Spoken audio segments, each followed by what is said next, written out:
no stopping the clock. Spins tick tock, can they chop? Can hip hop and pop lock? Can beat drops in? Hey, you over there, I know you see me. Is it hot in here or is it chemistry? How's locked in? Baby, take a chance to Hey, everybody. Thank you again for tuning in to another episode of the Parental Advisory Podcast. I'd like to thank everybody who's subscribed to us on our YouTube channel at the Parental Advisory Podcast. Thank you to all those that have followed us on Instagram and TikTok, also at the Parental Advisory Podcast. And if you haven't, spread the word. Let a friend know. Let a family member know to check us out on YouTube at the Parental Advisory Podcast. Be sure to follow, like, and subscribe, as well as on our social media handles at Instagram and TikTok at the Parental Advisory Podcast. I want to just take time out to introduce our co-hosts. We have Terrence here. Hey, we're back, y'all. We're back one more again. We have Marquita, and our special guest host again today is Brandolyn Williams. She's back. She's back. Thanks for hanging out with us. Hopefully we haven't turned you off too much.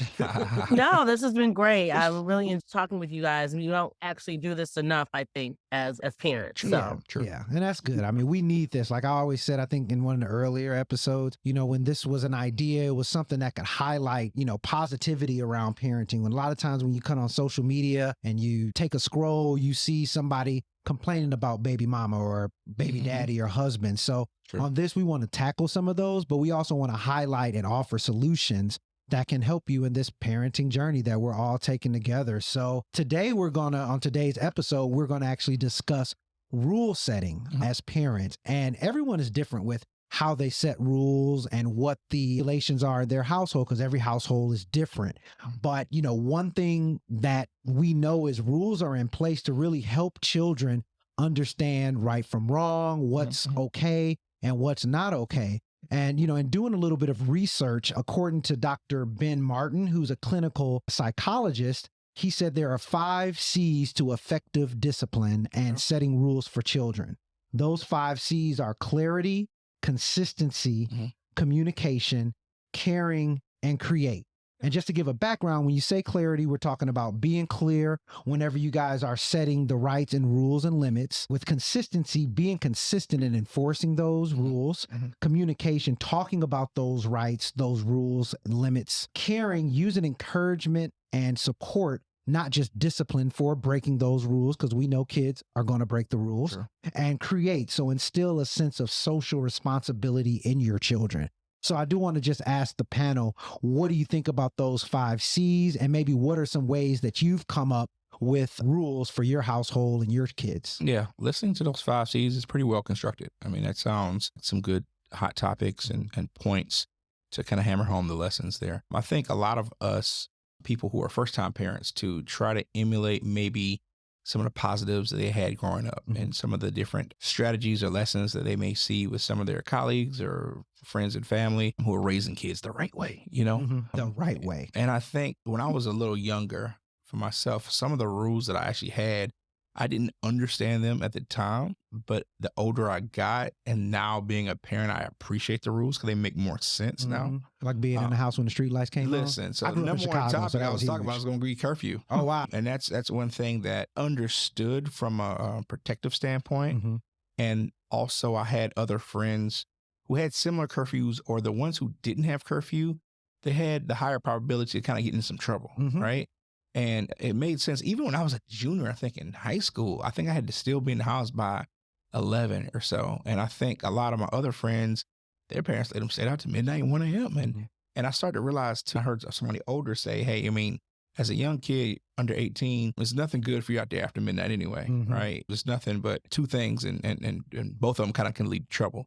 And so I think from an overall discipline standpoint, creating rules, like having chores, making sure that you do your homework on time as soon as you get in the house. I make up my bed every morning. And we talked about this in an earlier episode because my parents told me to make up my bed, right? Yeah. And so it kind of stuck with me, and I do it every morning, right? And things like cleaning up your overall household responsibilities, having those rules in place that also rewards you for doing those things, like cutting the grass, then you can go, get something to eat up your ice cream or whatever it is. Yeah, Like earning it. earning it. Yeah. We can talk about allowances and things of that nature, but I feel like from a rule standpoint, you have to have them in place, because if you don't have rules, kids are not really smart enough to kind of figure it out on their own. Mm-hmm. And if you give them a little bit too much guidance, I think that they could go astray. Mm-hmm. And so, I'm not saying I'm going to be or will be or am the strictest parent, but I do want to have some core discipline goals and some rules that are non-negotiables. Mm-hmm. But some things, as I evolve, as my son gets older, I'll be more flexible. I'll be more open to societal changes, but definitely not straight preacher's son type of mindset, because most of those people kind of rebel. Yeah, we know. Yeah, but definitely some firm guidance and rules that are strict and in place. Yeah. Marquita, rule setting. How do you feel about it? So the question was, what are my thoughts in regards to rule setting? Yes. It's funny because I think in my household, our rules are so, I don't know, one time my daughter told me that we didn't have rules in our house. And I don't know if that was just a reflection of the fact that she just followed them, like they were just normal kind of rules that she followed, or if it was because we were just, I don't know, we were winging it. But the 5 things that you talked about on here, they sound good. Nothing, sparks me as something that would be an issue. I think one of the biggest things is that clarity is the biggest key to everything, because kids will read between each line and try to, take everything you say super literal. Say, that's not exactly what you said. You said do it this way. So I think that that's one of the biggest things. And one of the other biggest things that a lot of parents come across is about the consistency, that it's hard to stay consistent with some rules, especially if we're doing it just because we think it's the right way to do it and not necessarily because we actually believe in it or things like that, or being consistent even with punishments or, rewards or anything like that. I think that that's one of the biggest keys is the clarity and consistency. I think is still super major issues that I think a lot of people have trouble with following and that kind of thing. Yeah. But I'm a firm believer that rules just have to make sense. Mm-hmm. Yeah. I don't do arbitrary rules that, for no reason, because my kids are a bunch of why kids. And aren't they all? I'm trying to make it Why? make sense.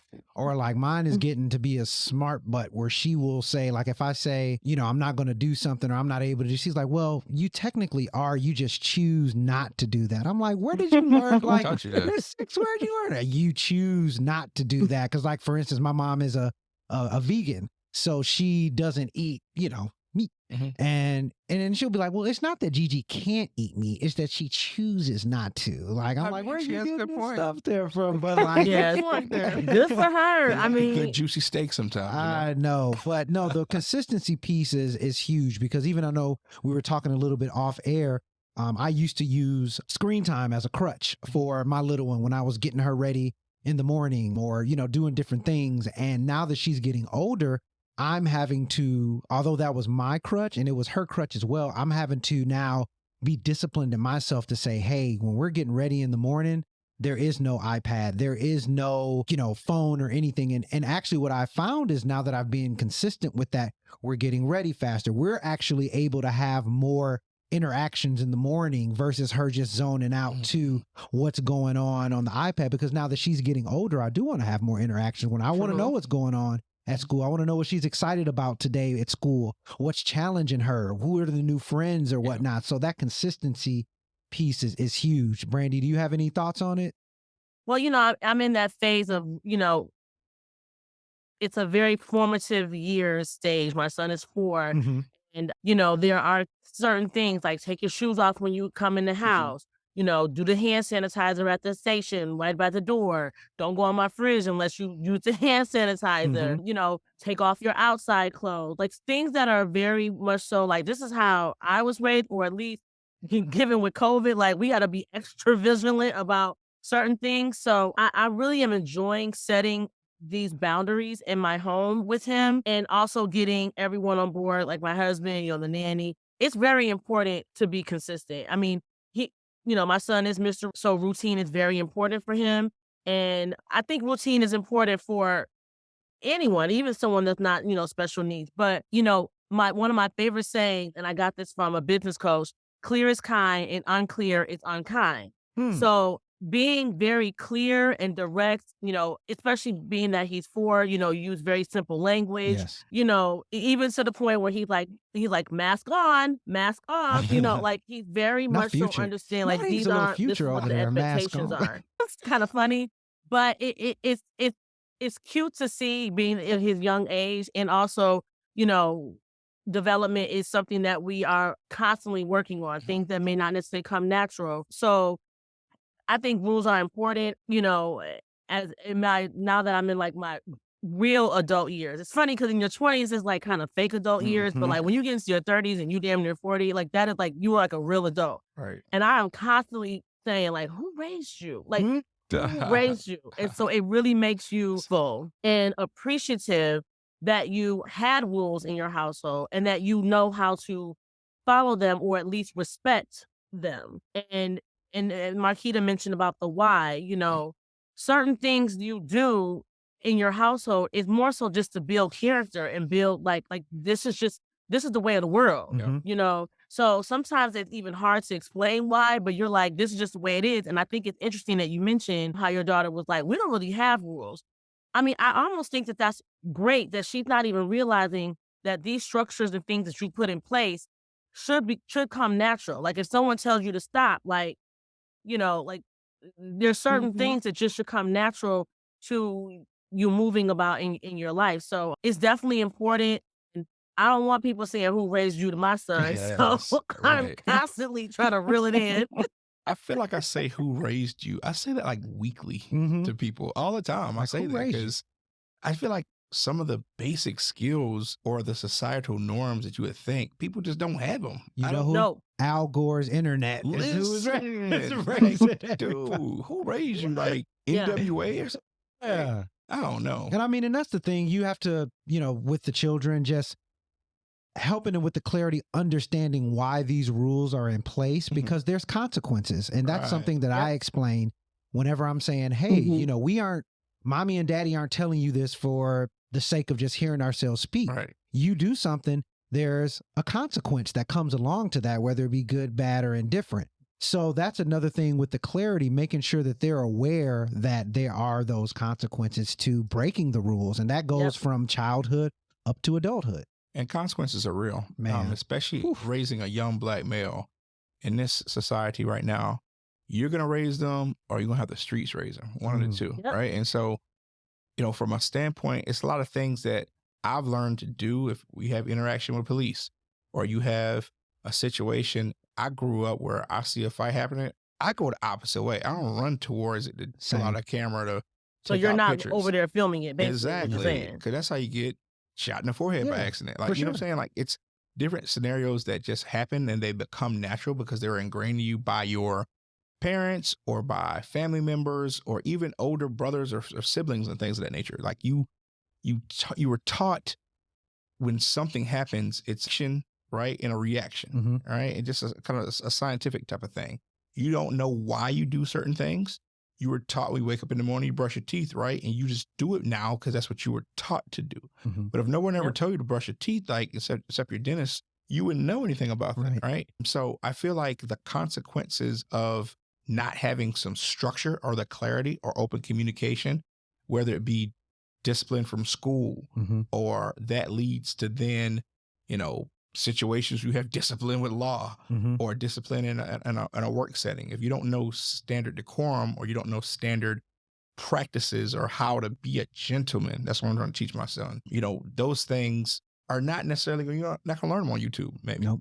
So I think clarity and communication really, really critical. Agreed. And caring, a huge one too. In the rules you set, you want there to be some encouragement, when a rule, it's not just, discipline for breaking a rule. You want to make sure that, if a rule is broken, criticize the action and not your child. You can say, this action was not good, but you don't want to tear the kid down because then they're going to think, man, every time I make a mistake, mom or dad is going to break me down. And then that brings on different psychological things that I can't speak to, but you want to just make sure that you aren't criticizing them all the time whenever they do break a rule. And that's because sometimes with me, I would think when I would break a rule, my mom would throw me a curveball and I'm thinking she's going to flip. and go crazy. And she's like, no, this is a learning experience to you. I'm not going to tear you down because this experience right now is enough for you to learn from that. Hey, I'm not going to, make the problem worse and belittle you. So. Yeah, I definitely agree. And a lot of times too, the lesson in itself kind of can help with the learning of the situation, right? Mhm. So you're talking about earlier, daughter fighting, right? In a scenario, kids getting fights, right? Kids have situations. And nowadays in age, a lot of things can go online and they can become viral, but you want to have lessons where you say, hey, you always got to defend yourself, one, Mhm. but sometimes maybe you shouldn't actually just walk up to someone who may have a disagreement and slap them or punch them in the face because it's going to be reactions and consequences to doing that. Mhm. And so those are lessons that you can say, hey, yes, if you're defending yourself, I understand that. But if you're starting the scenario and you're being more of the antagonist or the provoker of the scenario, you need to learn the lesson because the school maybe suspend you or they may, kick you out for a little bit. You don't want to get expelled Mhm.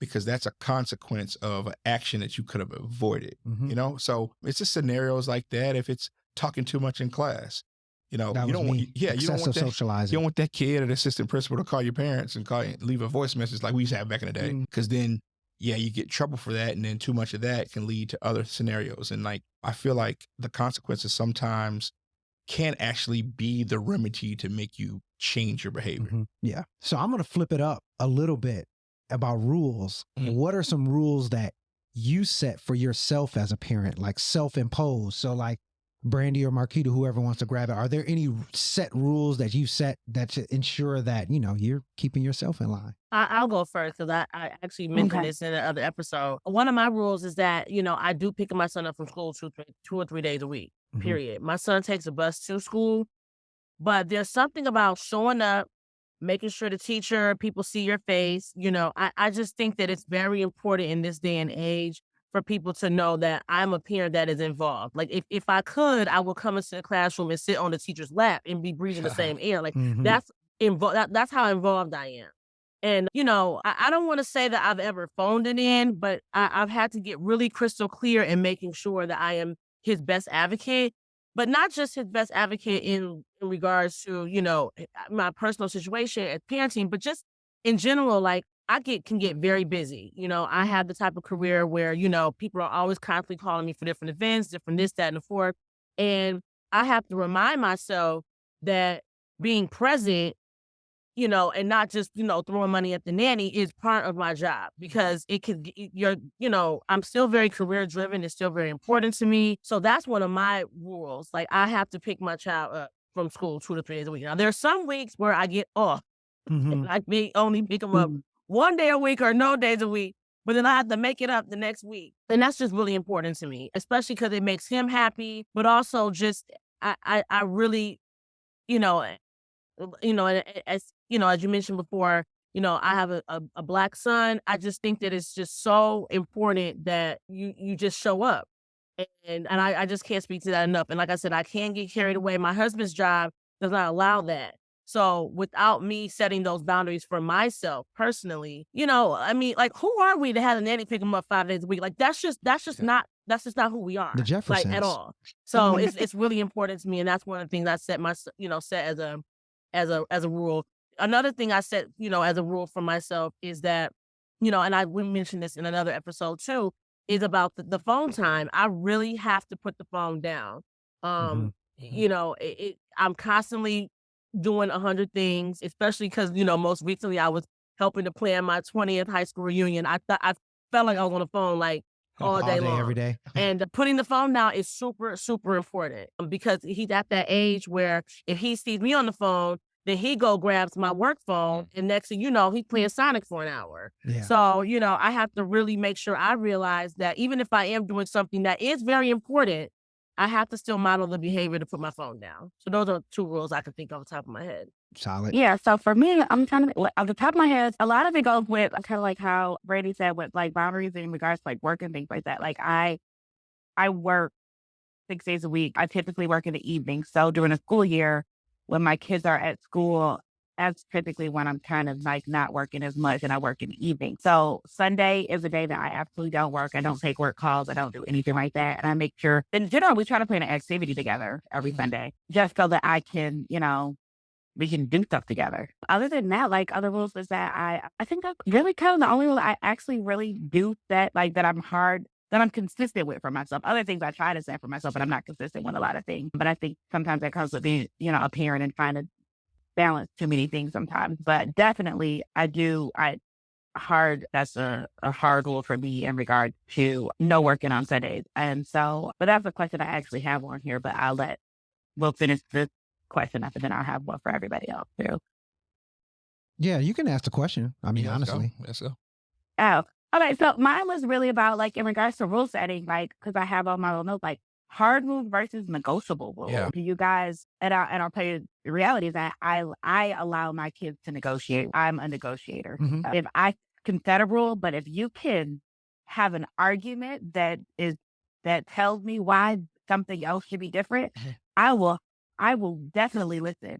And if you can persuade me, the rule can be changed. Mhm. I want to know. I want to so know there's- what can a 14-year-old, 14-year-old and a 5-year-old persuade you on? I got to hear this. It depends. Like, so for example, I know we've talked about, in previous episodes about like social media and stuff like that. So I had a hard rule about like no social media. When my daughter was younger, she came to me and presented well thought out, presented to me why she believes she should have one social media, account. And I listened and she made good points. So I was like, let me think on it a little bit. And then I came back and then I was like, okay, you can get this one. And I told her which one she could have. But that was one thing that I was like, okay, let's see. That's one of the biggest ones that she's done for me. She's done it for being allowed to like go different places that I kind of don't want her to go. It's just like, okay, let me tell you why I think I should do this. Yeah, that's Or good. let me tell you why I think this should happen. If you can persuade me or, and it has to be legit like claims that, do it. It can't just like, I think because it would be fun or something like this. But she's gone as far as like, well, you've trusted me to do A, B, C, and D. So why not this? And I'm like, well, dang. Mhm. All right. Well, I guess I did trust you to do, these type of things. And you've proven yourself in this area and you've proven yourself in this area. Those are the type of things that has to come through to like kind of persuade me to change rules and things like that. Other than that, like some things for me are negotiable. I don't do bedtime. What? I think that I That's know, right? wild. That's Yeah. wait. I don't do you- bedtime. There are natural consequences to not going to bed on time. That's like the episode of the still gotta Cosby get up Show. in the Right. morning. Remember when Rudy didn't want to go to bed and they let her stay up? Exactly. She wanted to stay up and watch Johnny Johnny Carson. Carson. And we see how that Like, happens. She's falling asleep. I get it. Interesting. Okay. Like, and so some things are natural consequences. So that's why I look at it. Like, you will learn. Like, I didn't do a bedtime for my 14-year-old, and Sunday she's in bed at 9 Okay. because she made poor decisions before. And she's like, yep, I need to make this work for me. I can't do it with a 6-year-old. It's like, hey, I'm Nah, like get to clockwork. bed. I'm like, yo, it's Yeah, time I've to go been to to bed. fell And I'm- asleep on yeah. him. Right. Like, And mine, Oh, I fall asleep on kids. all right, Look, mine's too young for the any type of rebuttals or type of Yeah. discussions about rules.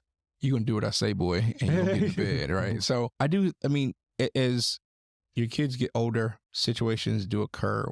I had not a certain point in time where I had to do, my homework or something of that nature, but historically it was after I had practice, and it needs to be conducted, pre-dinner, after dinner. It doesn't really matter, but it needed to get done. And so that's a flexible type of scenario. Yeah, you're going to take this trash out, but you can take it out maybe before dinner or after dinner, but the trash is getting taken out. In the morning, you're going to make up your bed. You're going to clean up your room. You're going to clean up. The only thing you may be negotiate if you say, hey, I don't want to cut this grass.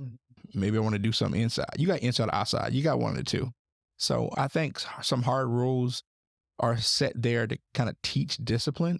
It's a scenario I kind of equate it where sometimes people need to go to the military just to experience it a little bit so they can get some of that discipline, because that can be carried with you for the rest of your life. And these life lessons that are teaching you, it's a kind of a teamwork scenario. If mom and dad is going to prepare breakfast or prepare a meal, you need to clean up the kitchen afterwards, because we're a partnership, right? You're going to sit down and eat. You're not bringing any money to this house, boy. So you got to do something. So it's give and take. And I think with some of those things, I had, like we talked about previously, I had a curfew that I tried to negotiate with my parents. Like, hey, my friends stay out a little later. Why can't I? They didn't care. So I think the times maybe something to negotiate, but the curfew is going to be there in effect. Oh, yeah.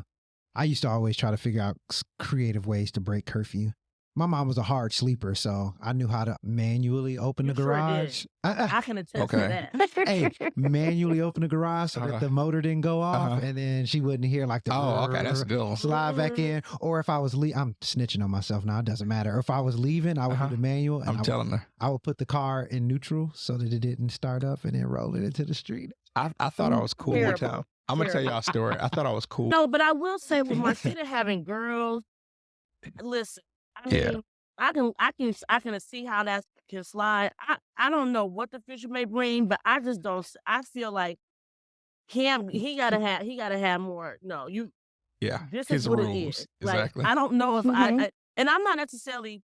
I don't just say sign up for. Well, boys are different than girls. I mean, yes. I mean, obviously they are, but I just feel like me and my brother are 4 years apart, and he still needs to be managed. Okay, like, so maybe I don't know. You just got lucky with the 2 girls, but I just, it's different. We can't deal with everything. We can't negotiate everything. I have some things I negotiate, and some things I absolutely will not. I think it depends on how everybody likes to run their household and how they like things to be done. Some things, in regards to if I direct you to do a chore, that's not a negotiable thing for me. Like, I said, go do that.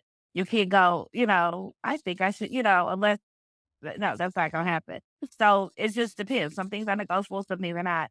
And I know parents mentioned, like, oh, my friends get to say, that's not a good argument in my house. Exactly. You can't tell me because someone else is doing it, that's the reason why you should do it. Yeah, it didn't work. Because I don't dictate other people's house. They can't dictate mine. So that's not a valid argument. With the curfew, I would just they know it. So I'd find a friend. I'd find a friend who had the later curfew, and I was spending the night at their house that weekend. I'd be like, oh, so and so got the. I'm gonna spend it. All right. Yeah, So I did it one time. My curfew was 11. I've done that before. I got home, I want to say like 11:45, and I thought everything was gonna be cool because I tried to pull your number, parked outside, walked the door. As soon as I walked in the door, my mom was standing there. She said, hand me your keys. And I'm like, oh, come on. I know. Oh, no. I could always tell if I was like running late, or I know when I would get into the garage and park the car, I could smell the burnt rubber. When I was like, because I'd be driving so fast to try to get home from whatever, I could smell the burnt rubber. So then you get pulled over after curfew, and they're like, see, that's why you got to be home. I know. It never happened. I dodged bullets up there in Michigan. I guess they had bigger fish to fry when they came in. Like, we're not worried about you. We look for didn't you. care about you. No, it's because you wasn't in Ann Arbor. Because believe me, when I went to school, I used to clean up with all the tickets. So it's fine. You weren't in Ann Arbor. Yeah.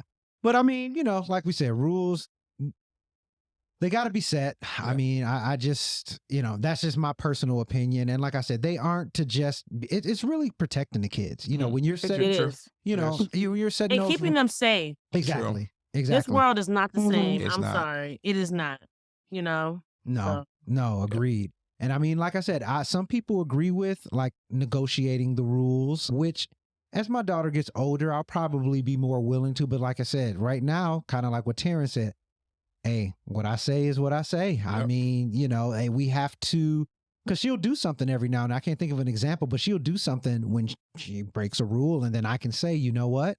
Mommy and daddy told you not to do X, Y, and Z. And now look at you. Look at you. Look at you. Who raised you? Give me that tablet.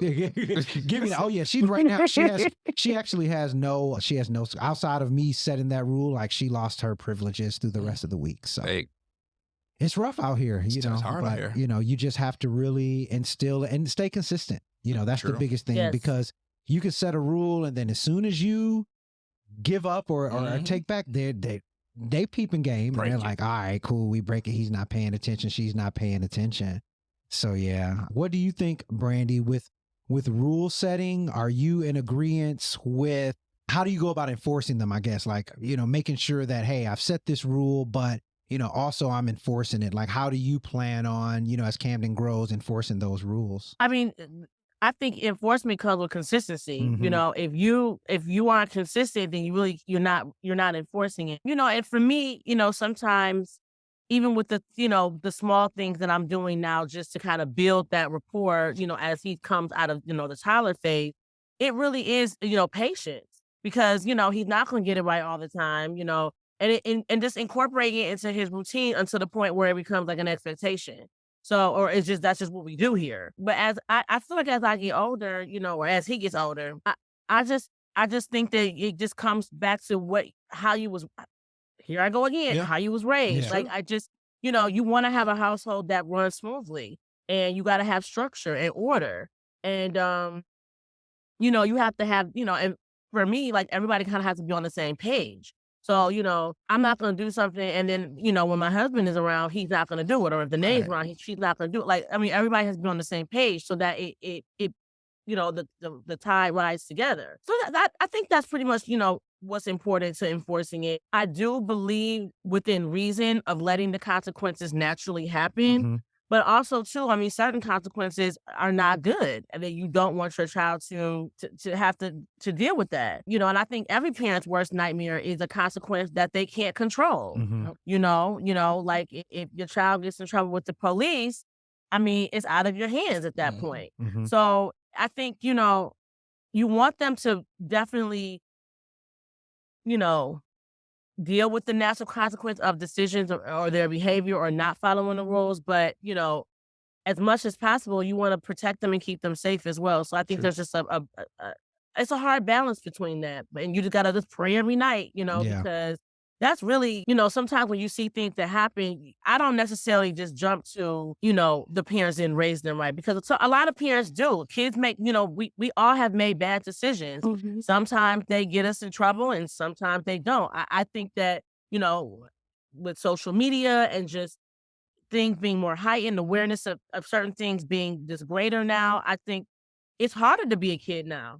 Than it was. So there's just so many things out there that are just different. And I think that as parents, we have to do the best that we can. And just like our parents did the best that they could, and I think that's the best we could do, Right. No, agreed. Agreed. So, I mean, we all, once again, gave some really good points as it pertains to how we set rules in our house. And I think we can, collectively agree that these 5 C's, and it's just a recommendation. Anybody listening or watching, you do what you want to do, but just when setting those rules, kind of maybe keep those 5 C's in mind. It doesn't necessarily have to go with them, but once again, be clear in those, your consistency, communicate effectively, because sometimes, when you're communicating, you may have to follow up and change a rule as your child grows or as your child shows their maturity. You can change and monitor, but you have to communicate that with them. Be caring, once again, we make mistakes. We're human.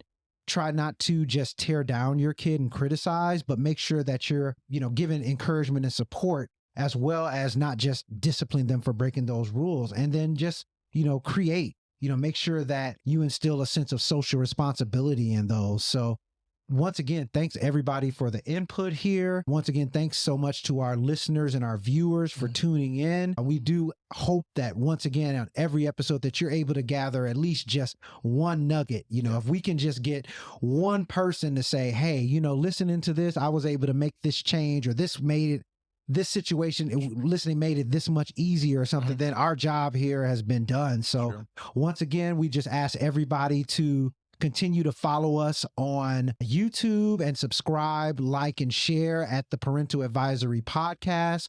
We want to ask that you check us out on Instagram and TikTok at the Parental Advisory Podcast. And I want to thank Terrence, thank Marquita, and as well as thank Brandolyn, who has been a phenomenal special guest for us. We just appreciate all of the insight, your knowledge, and hopefully you'll come back and check us out hopefully this isn't just a one-off. Hopefully we can get you back on. Maybe this has been really enjoyable. I really appreciate y'all having me and welcoming me. I hope I'm filling the shoes, Absolutely. You do great. You're doing great. We appreciate you, and thank you for tuning in, everybody. And we're going to check you guys out next week. And be sure to, like I said, continue to like, follow, and share. And once again, thanks for tuning in. Look forward to checking you out next time. Have a good one.